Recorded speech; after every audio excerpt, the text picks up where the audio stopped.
ओम नमो भगवते वासुदेवाय। श्रीमद् भागवत पुराण प्रथम स्कंद 8वां अध्याय। गर्भ में परीक्षित की रक्षा और कुंती के द्वारा भगवान की स्तुति और युधिष्ठिर का शोक। सूत जी कहते हैं कि पांडव श्री कृष्ण के साथ जलांजलि के इच्छुक मरे हुए स्वजनों का तर्पण करने के लिए स्त्रियों को आगे करके गंगा तट पर गए। वहाँ उन सब ने मृत बंधुओं का जलदान दिया और उनके गुणों का स्मरण करके बहुत विलाप किया।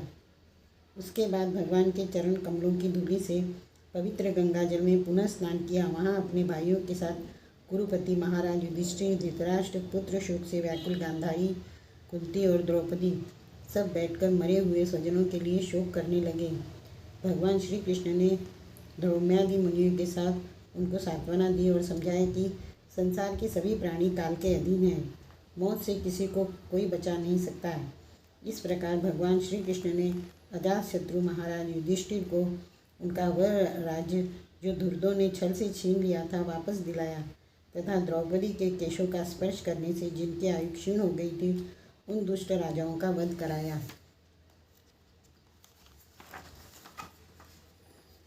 साथ ही युधिष्ठिर के द्वारा उत्तम सामग्रियों तथा पुरोहितों से 3 अश्वमेध यज्ञ कराए। इस प्रकार युधिष्ठिर के पवित्र यश को 100 यज्ञ करने वाले इंद्र के यश की सब ओर फैला दिया। इसके बाद भगवान श्री कृष्ण ने वहाँ से जाने को तैयार किया। उन्होंने इसके लिए पांडवों से विदा ली और व्यास आदि ब्राह्मणों का सत्कार किया। उन लोगों ने भगवान का बड़ा ही सम्मान किया। तदनंतर सात्विक और उद्धव के साथ द्वारका जाने के लिए वे रथ पर सवार हुए। उसी समय उन्होंने देखा कि उत्तरा भय से विह्वल होकर सामने से दौड़ी चली आ रही। उत्तरा ने कहा, देवाधिदेव जगदीश्वर, आप महायोगी हैं, आप मेरी रक्षा कीजिए, रक्षा कीजिए। आपके अतिरिक्त इस लोक में मुझे अभय देने वाला और कोई नहीं, क्योंकि यहाँ सभी लोग सभी परस्पर एक दूसरे की मृत्यु के निमित्त बन रहे हैं। प्रभु, आप सर्वशक्तिमान हैं। यह दहकते हुए लोहे की बाण मेरी ओर दौड़ा आ रहा है। स्वामी, यह मुझे भले ही जला डाले, परंतु मेरे गर्भ को नष्ट न करे, ऐसी कृपा कीजिए। सूत जी कहते हैं, भक्तवत्सल भगवान श्री कृष्ण उसकी बात सुनते ही जान गए कि अश्वत्थामा ने पांडवों के वंश को निर्बीज करने के लिए ब्रह्मशास्त्र का उपयोग किया है। शौनक जी, उसी समय पांडवों ने भी देखा कि जलते हुए 5 बाण हमारी ओर आ रहे हैं, इसलिए उन्होंने भी अपने अपने अस्त्र उठा लिए। सर्वशक्तिमान भगवान श्री कृष्ण ने अपने अनन्य प्रेमियों पर, शरणागत भक्तों पर बहुत बड़ी विपत्ति आई जानकर अपने निज अस्त्र सुदर्शन चक्र से उन निज जनों की रक्षा की। योगेश्वर श्री कृष्ण समस्त प्राणियों के हृदय में विराजमान आत्मा है। उन्होंने उत्तरा के गर्भ को पांडवों की वंश परंपरा चलाने के लिए अपनी माया के कवच से ढक दिया। शौनक जी, यद्यपि ब्रह्मास्त्र अमोघ है और उसके निवारण का कोई उपाय भी नहीं, फिर भी भगवान श्री कृष्ण के तेज के सामने आकर वह शांत हो गया। यह कोई आश्चर्य की बात नहीं समझनी चाहिए, क्योंकि भगवान तो आश्चर्यमयी हैं। वे ही अपनी निज शक्ति माया से स्वयं अजन्मा होकर भी इस संसार की सृष्टि, रक्षा और संहार करते हैं। जब भगवान श्री कृष्ण जाने लगे तब ब्रह्मास्त्र की ज्वाला मुक्त अपने पुत्रों के द्वारा द्रौपदी के साथ सती कुंती ने भगवान श्री कृष्ण की इस प्रकार स्तुति की। कुंती ने कहा, आप समस्त जीवों के बाहर और भीतर एक रस में स्थित हैं, फिर भी इंद्रियों और वृत्तियों से देखे नहीं जाते, क्योंकि आप प्रकृति से परे आदि पुरुष परमेश्वर हैं। मैं आपको नमस्कार करती हूँ।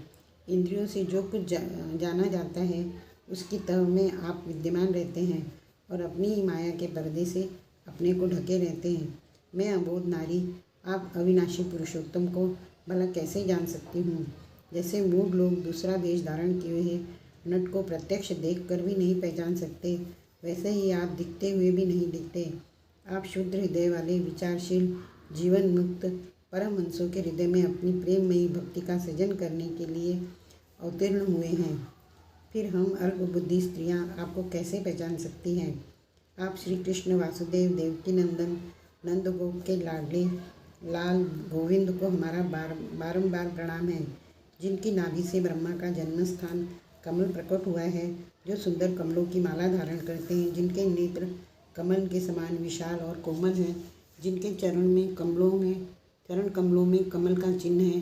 श्री कृष्ण, ऐसे आपको मैं बार बार नमस्कार है। ऋषिकेश, जैसे आपने दुष्ट कंस के द्वारा कैद की हुई चिरकाल से शोकग्रस्त देवकी की रक्षा की थी, वैसे ही पुत्रों के साथ मेरी भी आपने बार बार विपत्तियों से रक्षा की है। आप ही हमारे स्वामी हैं, आप सर्वशक्तिमान हैं। श्री कृष्ण, कहाँ तक गिनाऊं? विष से, लाक्षागृह की भयानक आग से, हिडिंब आदि राक्षसों की दृष्टि से, दुष्टों के युद्ध सभा से, वनवास की विपत्तियों से और अनेक बार के युद्धों से, अनेक महारथियों के शस्त्रास्त्रों से और अभी अभी इस अश्वत्थामा के ब्रह्मास्त्र से भी आपने हमारी रक्षा की है। जगत गुरु, हमारे जीवन में सर्वदा पद पद पर विपत्तियाँ आती रही, क्योंकि विपत्तियों में निश्चित रूप से आपके दर्शन हुआ करते हैं और आपके दर्शन हो जाने पर फिर जन्म मृत्यु के चक्कर में नहीं आना पड़ता। ऊंचे कुल में जन्म, ऐश्वर्य, विद्या और संपत्ति कारण जिसका घमंड बढ़ रहा है, वह मनुष्य तो आपका नाम भी नहीं ले सकता, क्योंकि आप तो उन लोगों को दर्शन देते हैं जो अकिंचन हैं। आप निर्धनों के परम धन हैं।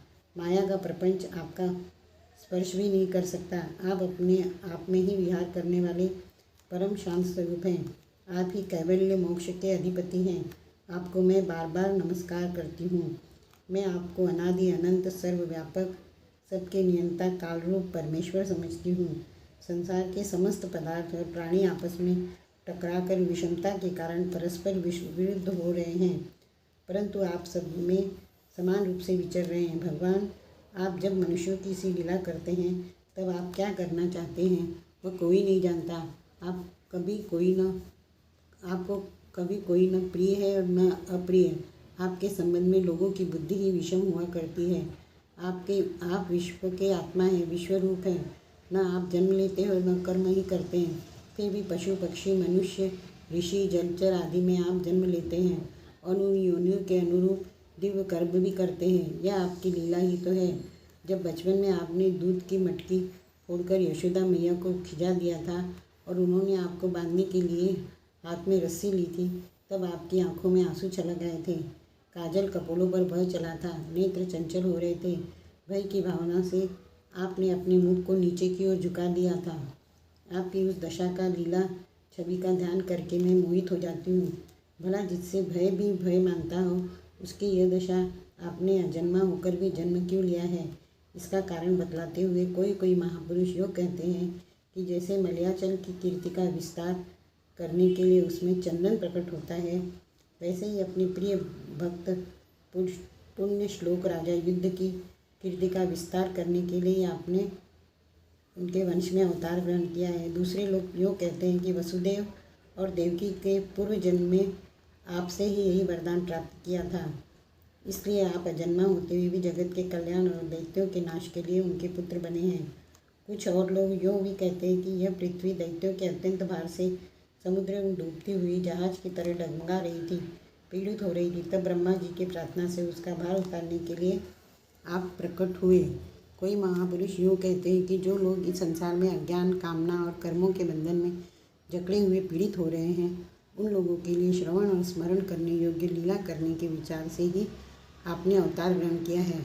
भक्तजन बार बार आपके चरित्र का श्रवण, गान, कीर्तन एवं स्मरण करके आनंदित होते रहते हैं। वे ही अविलंब आपके उस चरण कमल का दर्शन कर पाते हैं जो जन्म मृत्यु के प्रवाह को सदा के लिए रोक देता है। भक्त वांछाल कल्पतरु प्रभो, क्या अब आप अपने आश्रित और संबंधी हम लोगों को छोड़कर जाना चाहते हैं? आप जानते हैं कि आपके चरण कमलों के अतिरिक्त हमें और किसी का सहारा नहीं है। पृथ्वी के राजाओं को तो हम यूँ ही विरोधी हो गए हैं। जैसे जीवन के बिना इंद्रियां शक्तिहीन हो जाती है, वैसे आपके दर्शन बिना यदुवंशियों और हमारे पुत्र पांडवों के नाम तथा रूप का अस्तित्व ही क्या रह जाता है। गदाधर, आपके विलक्षण चरण चिन्हों से चिन्हित यह कुरु जांगल देश की भूमि आज जैसी शोभायमान हो रही है, वैसे आपके चले जाने के बाद न रहेगी। आपकी दृष्टि के प्रभाव से ही यह देश पकी हुई फसल तथा लता वृक्षों से समृद्ध हो रहा है। ये वन, पर्वत, नदी और समुद्र भी आपकी दृष्टि से ही वृद्धि को प्राप्त हो रहे हैं। आप विश्व के स्वामी हैं, विश्व के आत्मा हैं, विश्व रूप हैं। यदुवंशियों और पांडवों में मेरी बड़ी ममता हो गई है। आप कृपा करके स्वजनों के साथ जुड़े हुए इस स्नेह को, दृढ़ फांसी को काट दीजिए। श्री कृष्ण, जैसे गंगा की अखंड धारा समुद्र में गिरती रहती है, वैसे ही मेरी बुद्धि किसी दूसरी और न जाकर आपसे ही निरंतर प्रेम करती रहे। श्री कृष्ण अर्जुन के प्यारे सखा यदुवंश शिरोमणि, आप पृथ्वी के भार रूप राजवेशधारी दैत्यों को जलाने के लिए अग्नि स्वरूप हैं। आपकी शक्ति अनंत है। गोविंद, आपका यह अवतार गौ, ब्राह्मण और देवताओं का दुख मिटाने के लिए ही है। योगेश्वर, चराचर गुरु भगवान, मैं आपको नमस्कार करती हूँ। सूत जी कहते हैं, इस प्रकार कुंती ने बड़े मधुर शब्दों में भगवान की अधिकांश लीलाओं का वर्णन किया। यह सब सुनकर भगवान श्री कृष्ण अपनी माया से उसे मोहित करते हुए मंद मंद मुस्कुराने लगे। उन्होंने कुंती से कह दिया, अच्छा ठीक है, और रथ के स्थान से वे हस्तिनापुर लौट आए। वहाँ कुंती और सुभद्रा आदि देवियों से विदा लेकर जब वे जाने लगे तब राजा युधिष्ठिर ने बड़े प्रेम से उन्हें रोक लिया। राजा युधिष्ठिर को अपने भाई बंधुओं को के मारे जाने का बड़ा शौक हो रहा था। भगवान की लीला का मर्म जानने वाले व्यास आदि महर्षियों ने, स्वयं अद्भुत चरित्र करने वाले भगवान श्री कृष्ण ने भी अनेकों इतिहास कहकर उन्हें समझाने की बहुत चेष्टा की, परंतु उन्हें सांत्वना न मिली, उनका शोक न मिटा। शौनकादि ऋषियों, धर्मपुत्र राजा युधिष्ठिर को अपने स्वजनों के वध से बड़ी चिंता हुई। वे अभियुक्त चित्त से स्नेह और मोह के वश में होकर कहने लगे, भला मुझ दुरात्मा के हृदय में बद्धमूल हुए इस अज्ञान को तो देखो। मैंने सियार कुत्ते के आहार इन अनात्मा शरीर के लिए अनेक अक्षुण्णी सेना का नाश कर डाला। मैंने बालक, ब्राह्मण, संबंधी, मित्र, चाचा, ताऊ, भाई, बंधु, गुरुजनों से द्रोह किया है।